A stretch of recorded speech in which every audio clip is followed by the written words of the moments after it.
Sir अभी आपके सामने आया है, वो कहता है ना दवाई आ रही है ना कोई सप्लाई हो रही है, सब लोग दुखी हैं। योजना चल रही है कागजों के अंदर। वो बहुत सीरियस मामला है कि इतनी शानदार योजना जिसकी तारीफ पूरे हिंदुस्तान में हो रही है, हर राज्य में हो रही है, और शायद दुनिया में कहीं नहीं है। 25 लाख तक का फ्री इलाज, MRI, CT स्कैन, दवाइयाँ, डायलिसिस सब फ्री है।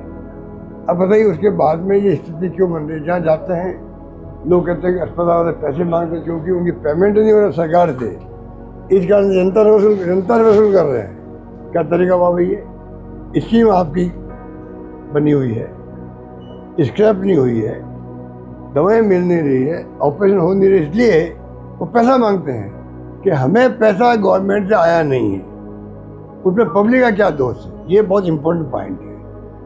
एक और कल यमुना जल को लेकर एक बार फिर से CM साहब गए थे दिल्ली के अंदर, कोई मीटिंग हुई है, कह रहे हैं कि जो बाधाएं थी यमुना जल को लेकर वो अच्छी बात है ना, मैं तो स्वागत करता हूँ। मैंने कहा जो पानी लिया होगा 30 दिन, मैं मुख्यमंत्री निवास पे आके आपको माला पहनाऊंगा, ये मैंने क्या रखा है। यमुना का पानी जिस दिन आएगा नीम के थाने के अंदर, मैंने वही घोषणा करी थी कि भाई मुख्यमंत्री जी ये सपना अगर आप पूरा कर दो तो मैं मुख्यमंत्री निवास पे आके आपको माला पहनाऊंगा। ये मैंने वादा करेगा, आज मैं कायम हूँ। और मीटिंग कितनी कर ले दिल्ली में या चंडीगढ़ जाकर के, उससे नहीं, पानी आने से मतलब हमारा है। सर, प्रदेश अध्यक्ष जी ने कल ये कहा है कि गहलोत साहब, प्रदेश अध्यक्ष मदन जी राठौड़ ने ये कहा है भाजपा के, वो कह रहे हैं कि गहलोत साहब किस आरोप लगा रहे हैं जबकि उनके राज में बड़ा भ्रष्टाचार जबरदस्त हुआ है। क्या कहें? ये तो और भी कुछ बोले थे।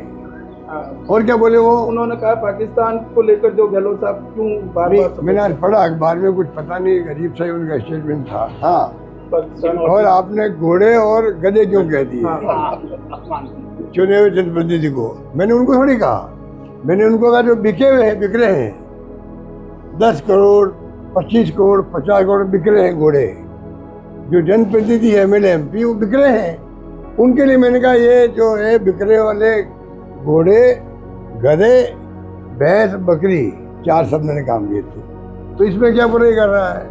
जनता चुनाव जीता के बेचती है और पैसे खा के बिक रहे हैं वो। बंगाल में भी, महाराष्ट्र में भी क्या हो रहा है बताइए आप? 28 में से 20 MP चले गए, 80 में से 60 MLA चले गए, और 8 में से 6 MP कल चले गए महाराष्ट्र में शिवसेना के। उनको मैं क्या कहूँ, पूछूँ उनको मैं जाकर के? इसलिए मदन राठौड़ जी जो है वो प्रयास कर रहे हैं अपने सीनियर्स को खुश करने के लिए। एक और मंत्रिमंडल का विस्तार होने वाला सेंट्रल में, सर मंत्रिमंडल का विस्तार होने वाला सेंट्रल, ये हमारा काम है, ये मुख्यमंत्री का काम है। ये मैं चाहता हूँ मुख्यमंत्री भरंदार ही रहे। इतना मीडिया में आने लग गया है कि ये हट रहे। मैं चाहूँगा भले आदमी है, व्यवहार कुशल है और सम्मान से बात करते हैं, ऐसे व्यक्ति को ही मुख्यमंत्री की पद शोभा देती है, ये हमें सूट करते हैं।